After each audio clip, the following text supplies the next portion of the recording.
Hi friends, నమస్తే. Welcome to my channel PK ratings. శ్రీకృష్ణుడికి 8 మంది భార్యలు. ఈ 8 మంది భార్యలే కాకుండా మిగిలిన 16,000 మందికి కూడా కృష్ణుడు తన ప్రేమను పంచగలగడం, దాన్ని వారు స్వీకరించడం కూడా చాలా గొప్ప విషయం. ఈరోజు మనం శ్రీకృష్ణుడి అష్టభార్యల పేర్లు మరియు వారిని పెళ్లి చేసుకోవడానికి గల కారణాలను తెలుసుకుందాం. శ్రీకృష్ణుని మొదటి భార్య రుక్మిణీదేవి, విదర్భ రాజు భీష్మకుని కూతురు.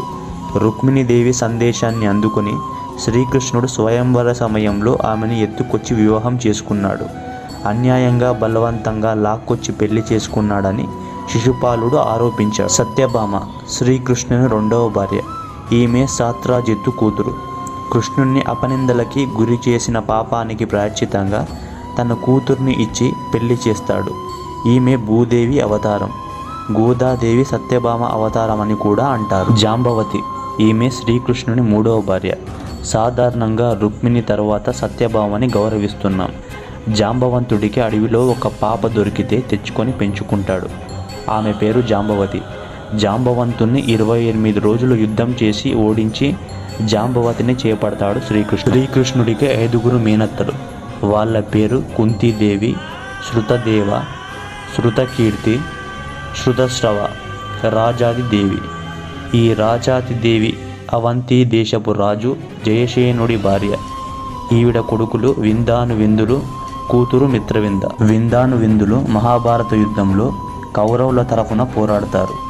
వీళ్ళ చెల్లెలైనటువంటి మిత్రవిందాదేవి అన్నల కోరికకు వ్యతిరేకంగా శ్రీకృష్ణుని పెళ్లి చేసుకుంటుంది. ఆమె కోరిక మేరకే బహిరంగంగా స్వయంవరానికొచ్చి అందులో ఇతర రాజకుమారులను ఓడించి మిత్రవిందను చేపడతాడు. దీన్ని బట్టి చూస్తే పాండవులు తప్ప మిగతా మేనత్తల కొడుకులంతా శ్రీకృష్ణుడికి శత్రువులే. భద్ర శ్రీకృష్ణుడి 5వ భార్య. కేకాయ దేశపు రాజు భార్య అయిన శృతకీర్తి కుమార్తె. ఈమె సలక్షణ సమన్విత. ఈమె జాగ్రత్త గల నడవడిక కలది. ఈమె శ్రీకృష్ణుడికి మేనమరదలి వరస అవుతుంది. శ్రీకృష్ణుడు ఈమెను పెద్దల సమక్షంలో అందరి ముందు పెళ్లాడాడు.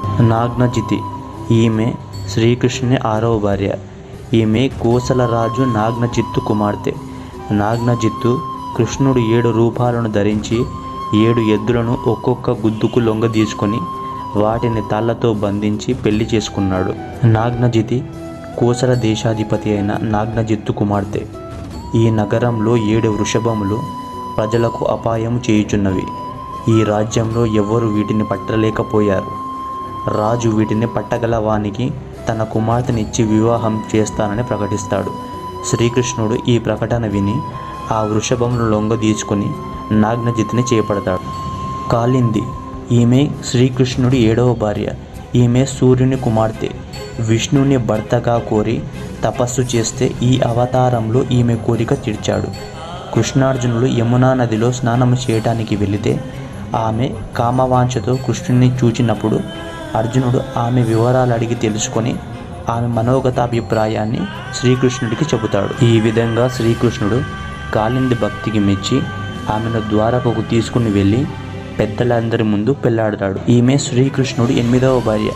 ఈమె మద్రదేశ రాజకుమారి. బృహత్సేనుని ముద్దుల కూతురు లక్షణ. ఈమె శ్రీకృష్ణుని గుణగణాలు, మాయలు, రూపురేఖలు, సామర్థ్యం నారదుని వల్ల విని అతన్నే పెళ్లాడగోరింది. దాంతో ఈమె తండ్రి ఏర్పాటు చేసిన స్వయంవరంలో మత్స్యయంత్రాన్ని ఛేదించి శ్రీకృష్ణుడు లక్షణను చేపడతాడు.